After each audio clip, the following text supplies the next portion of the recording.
চলে এলাম বন্ধুরা, প্রত্যেক দিনকার মতন আজকেও বিকেলে চলে এলাম। আর যেটা না বললেই নয় যে আজকে হচ্ছে মাদার্স ডে। এই ব্যাপারে কি বলবো, যতই বলবো ততই ছোট হবে, কারণ মাদার্স ডে বলে কোনো দিন হয়, প্রত্যেকটা দিনই মনে হয় মাদার্স ডে। কারণ মায়ের কোনো একটা করে দিন হয় না, মাদের জন্য প্রত্যেক দিনটাই হচ্ছে মাদার্স ডে। আমাদের ছোটোবেলায় যেটা আমরা অনুভব করেছি, মানে স্কুল থেকে কোনো জায়গা থেকে এসেই আমাদের আগে কাকে প্রয়োজন হয়, মাকে, যে কোনো জিনিসেই। সেক্ষেত্রে আমার বাড়িতেও একটা মাত্র সন্তান, আমার ছেলে, তার ক্ষেত্রেও কোনো ব্যতিক্রম নেই। সারাদিন যখন বাইরে থাকে, কলেজ থাকে, পড়তে যায়, যেখানেই যাক না কেন, তারপরে যখন এসেই আগে কাকে খোঁজে, মাকে। সে খাবার দেওয়ার ক্ষেত্রেই হোক বা টুকিটাকি কোনো জিনিস এসেই শেয়ার করা হোক। তো তার জন্যে মাদার্স ডে বলে পার্টিকুলার একটা দিন আমরা সেলিব্রেশন করি, কিন্তু ওটা হচ্ছে অনলি ফর সারা বছরই হচ্ছে মাদার্স ডে, সারা জীবনই মাদার্স ডে। যতদিন মা আছেন, মা হয়তো বক বক করে, মা হয়তো খুঁটিখাটি ত্রুটিগুলো ধরে দেয়, কিন্তু যখন মা থাকবে না বা যাদের মা নেই তারাই এই ব্যাপারটা রিয়েলাইজ করতে পারে। তো আজকের দিনে সেটাই বলবো যে মাদার্স ডে, প্রত্যেকে মাকে সম্মান করুন, কিছু না করুন আর কিছু, মাকে আজকের দিনে একটু মাদার্স ডে বলে হাক করুন, তাহলেই মারা খুশি। আলাদা করে গিফট দেওয়া বা কিছু খাওয়ানো, চলো আজকে কিছু তোমাকে খাওয়াবো, সেটা মারা কিন্তু প্রত্যাশা করে না। কোনো দিনই হয়তো প্রত্যেক দিন যদি যে কেউ বলতে পারলে মাকে বলতেই পারে মাদার্স ডে, কিন্তু আজকের দিনটা একটু অন্যরকম। তো চলুন আর কিছু না কথা বাড়িয়ে চলে এলাম। সারাদিন আজকে দুপুরবেলা আমাদের বাড়ি ছিলাম না, কারণ আমাদের একটা নেমন্তন্ন ছিল জন্মদিনেতে, সেখান থেকে ফিরেছি।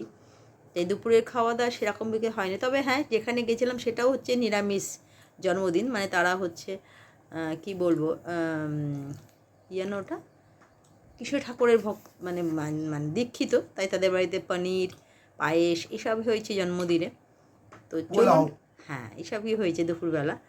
আর যেটা চলে এলাম বিকেলে, ফিরে একটুখানি রেস্ট নিলাম, ফিরে চলে এলাম চায়ের আসরে। এটা ছাড়া বিকেলবেলাটা পুরো অসম্পূর্ণ বলে আমার মনে হয়। আজকে বিকেলবেলাটা পড়ানো নেই, রবিবারটা, নালে হয়তো এই সময় পড়িয়ে ফিরতাম বা ঘরে পড়তে এসে গেছে এরকম।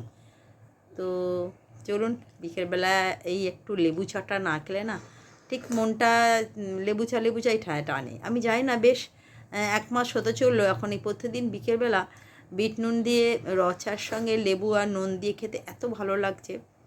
তো চলুন সন্ধেবেলা এটা খেয়ে নিই, পরে আসছি একটু আগে। এলাম বন্ধুরা, আজকে সন্ধেবেলা ওর বাবা একটু বেরিয়েছিল, তো আমি বেরোইনি, কারণ রবিবার একটা দিন ছুটি পাই ও বলছিল, কিন্তু আমি বেরোইনি, বাড়িতেই ছিলাম। তো ওর বাবাও বেরিয়েছিল। আজকে হচ্ছে মাদার্স ডে, সকাল থেকে সে তো উইশ করেছেই, সেটা নিয়ে কোনো ব্যাপার নেই।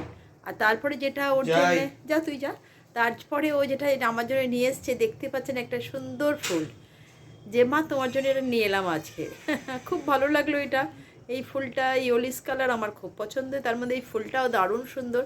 তো চলুন, আজকে মাদার্স ডে এই গিফটটা আমার খুব ভালো লেগেছে। ভালো থাকবে, সুস্থ থাকবে, মায়ের আশীর্বাদ সারা জীবন তোমার সঙ্গে আছে, থাকবে। সন্ধেবেলা বেরিয়েছিল ছেলে আর বাবা, একটুখানি, আমি বেরোইনি আজকে, কারণ আমি ছুটির দিনে সব খাতা টাতা দেখছিলাম, আবার সন্ধেবেলা বেরোবো, আর বেরোইনি। তো ওরা দুজন গেছিলো। আর যেটা তো বললাম, আজকে মাদার্স ডে উপলক্ষে যেটা একটা ছোট্ট গিফট পেলাম, খুব ভালো লাগলো। সকলকে বলি অনেক ভালো থাকবেন, সুস্থ থাকবেন। আর দুপুরবেলা তো নেমন্তন্ন ছিল, আর রাতে একটা জিনিস করব, ঘরোয়া একটু একটু করবো, বেশি কিছু করবো না, দেখা যাক কী করা যায়। সকালবেলা তো নিরামিষই খাওয়া হয়েছিল জন্মদিন উপলক্ষে, বললাম তো, পনির পোলাও এইসব। তো চলুন পরে আবার আসছি।